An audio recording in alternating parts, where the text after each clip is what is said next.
Homili saya sore ini tentang tawar hati.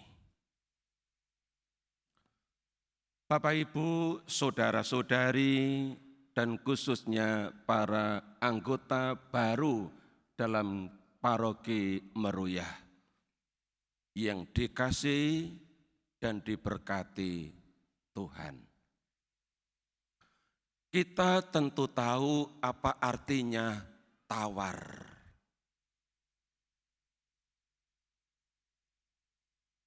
Tawar itu berarti tidak ada rasa. Hambar. Bisa tentang makanan, bisa tentang suasana, dan sebagainya. Tawar juga bisa berarti tidak ada sensitivitas, tidak ada kepekaan. Ini juga menyangkut rasa yang hilang. Maka kalau tawar dikaitkan dengan soal hati, itu berarti hati telah kehilangan rasa. Hati tidak memiliki daya sensitivitas, daya kepekaan untuk merasakan sesuatu atau untuk mengenali seseorang. Nah, Bapak, Ibu, saudara-saudari, dari bacaan pertama kita ditunjukkan tentang orang-orang yang tawar hati, yakni orang-orang Israel yang dilihat oleh Tuhan dari atas. Mereka adalah orang-orang yang tawar hati.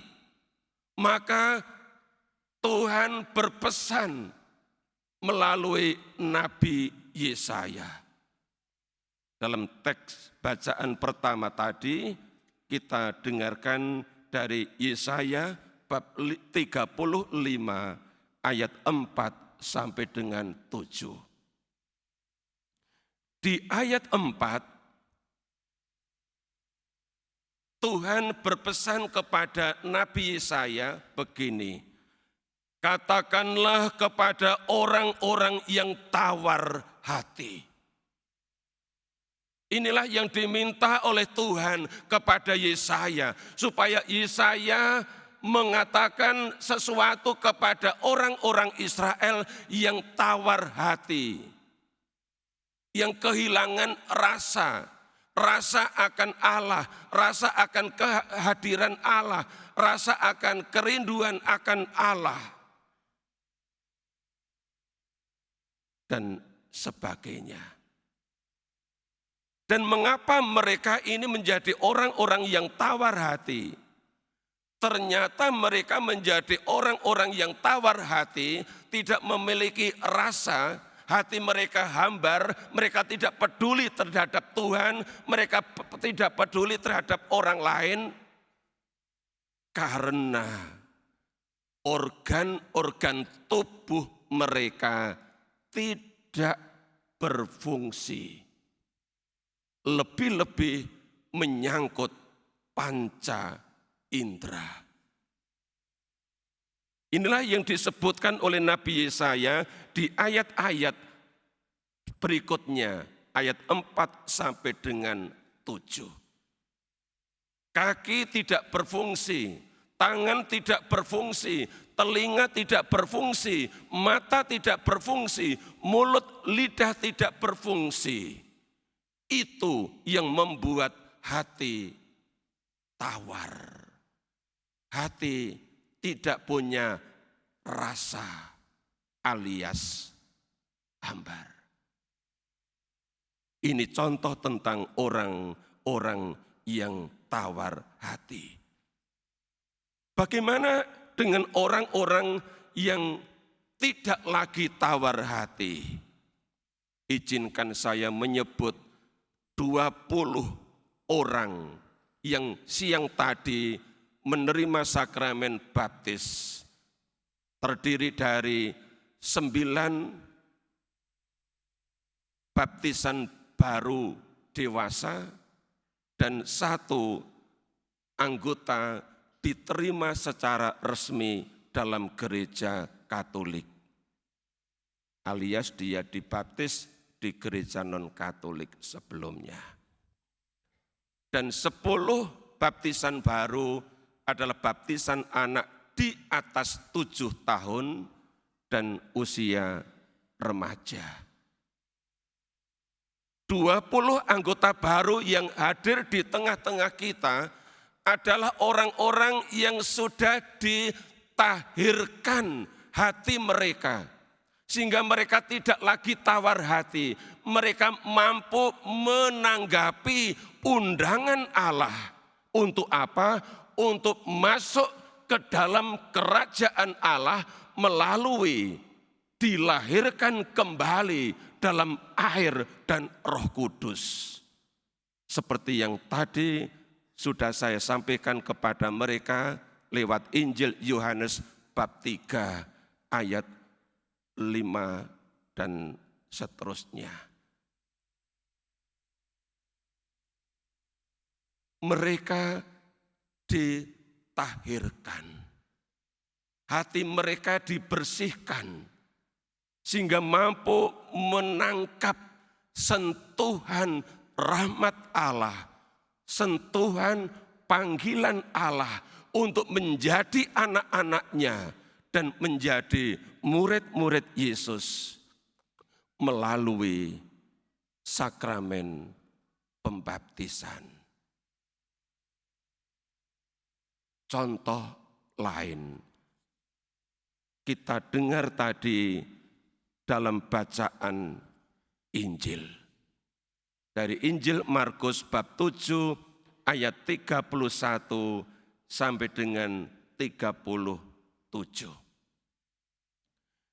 Dikatakan bahwa ada seorang yang tuli dan gagap. Tuli alias tidak bisa mendengar, dan gagap alias mereka mengalami tuna wicara. Tidak bisa berbicara dengan lancar.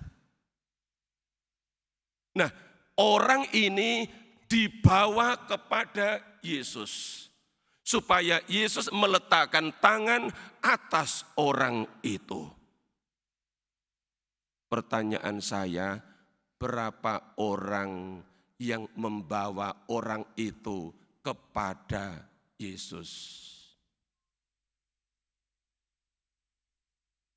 Berapa? Berapa? Ada yang tahu? Ada? Berapa orang yang membawa orang tuli dan gagap itu kepada Yesus?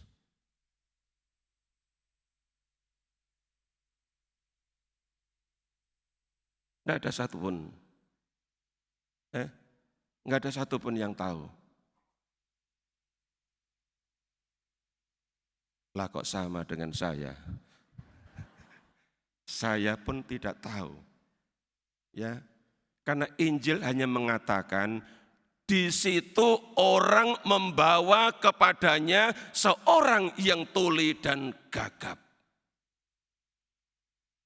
Tidak dikatakan jumlah berapa orang. Maka kalau ada yang bisa menjawab, jenius orang itu. Tidak dikatakan di Injil, tapi bisa mengatakan berapa jumlahnya. Maka saya bisa mengerti kalau Bapak Ibu diam aja, enggak ada yang berani menjawab. Karena memang tidak tahu jumlahnya berapa. Ya, jadi tidak ada seorang pun yang tahu. Tapi ini juga punya maksud, punya pesan. Bahwa orang itu bisa 1 orang. Bisa 2 orang, bisa 3 orang, bisa lebih. Dan orang itu bisa berbicara tentang kita. Tapi juga bisa bukan tentang kita. Yang jelas orang yang membawa orang yang tuli dan gagap itu adalah seorang yang memiliki kepekaan. Dia punya daya sensitivitas. Undangan Allah untuk membawa orang itu kepada Yesus supaya Yesus meletakkan tangan atas orang itu dan orang itu disembuhkan. Anggota tubuh yang tidak berfungsi, yakni menyangkut telinga yang tidak bisa mendengar dan lidah yang membuat ia gagap, ngomong enggak jelas. Maka di ayat 35 dikatakan, seketika itu setelah Yesus mengatakan Efata, artinya terbukalah. Apa yang terjadi? Seketika itu terbukalah telinga orang itu dan pulihlah lidahnya. Lalu ia berkata-kata dengan baik. Bapak Ibu, ini mukjizat. Orang tuli dan gagap bisa mendengar dan berkata-kata dengan baik. Inilah yang diinginkan oleh Tuhan. Umatnya tidak tawar hati.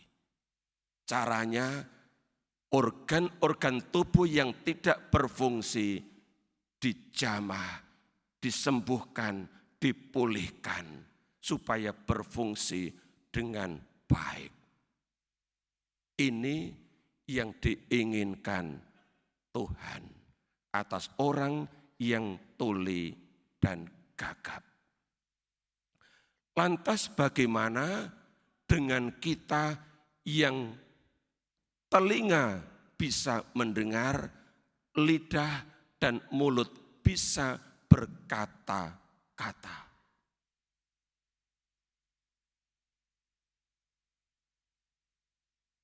Telinga yang bisa mendengar bisa menjadi tuli. Dan mulut serta lidah yang bisa berkata-kata bisa menjadi gagap. Bisa menjadi tidak bisa berkata-kata dengan baik. Lalu apa yang mesti kita buat? Saya ambilkan contoh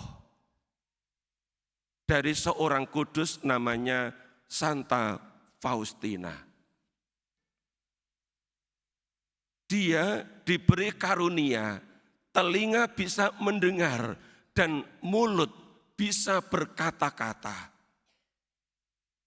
Tapi dia tidak mau organ tubuh, panca indera, termasuk telinga dan lidah yang normal itu kemudian menjadi tidak berfungsi dengan baik. Maka yang dia lakukan, dia berdoa kepada Tuhan.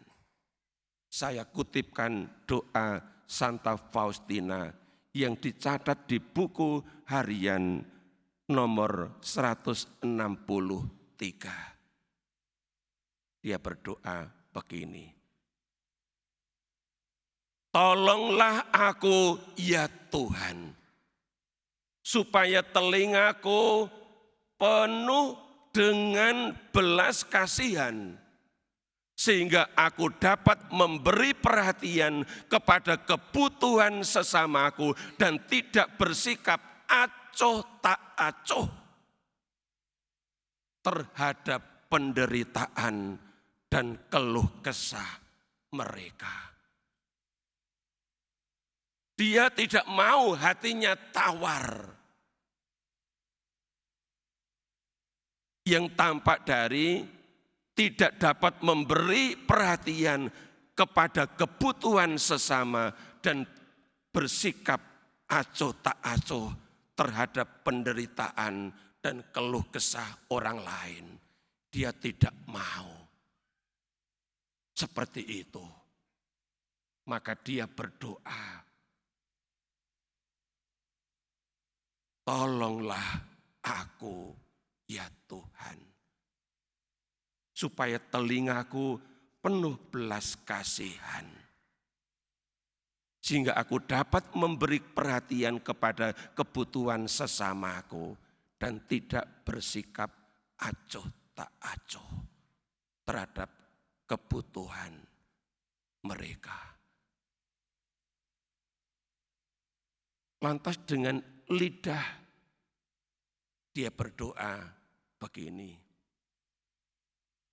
tolonglah aku ya Tuhan, supaya lidahku penuh dengan belas kasihan, sehingga aku tidak pernah berbicara jelek tentang sesamaku, tetapi selalu mengucapkan kata-kata penghiburan dan pengampunan untuk semua orang.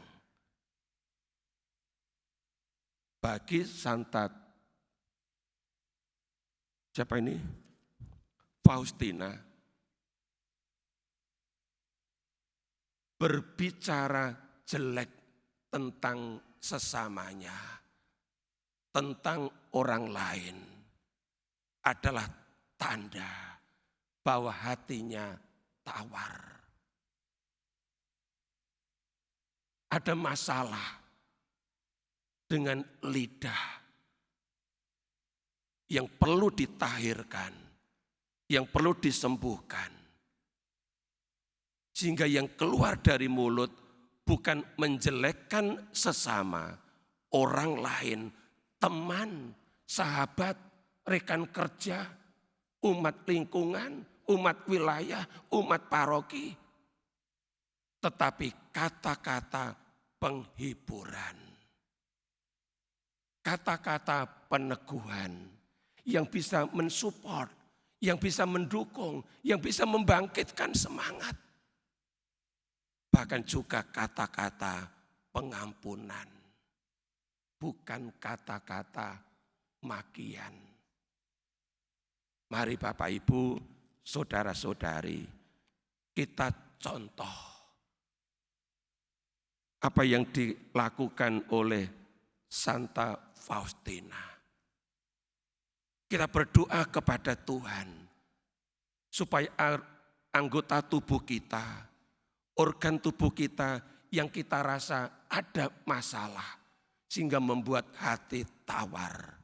Kita mohon supaya Tuhan memulihkan, supaya Tuhan menyembuhkan, sehingga hati kita tidak lagi tawar hati.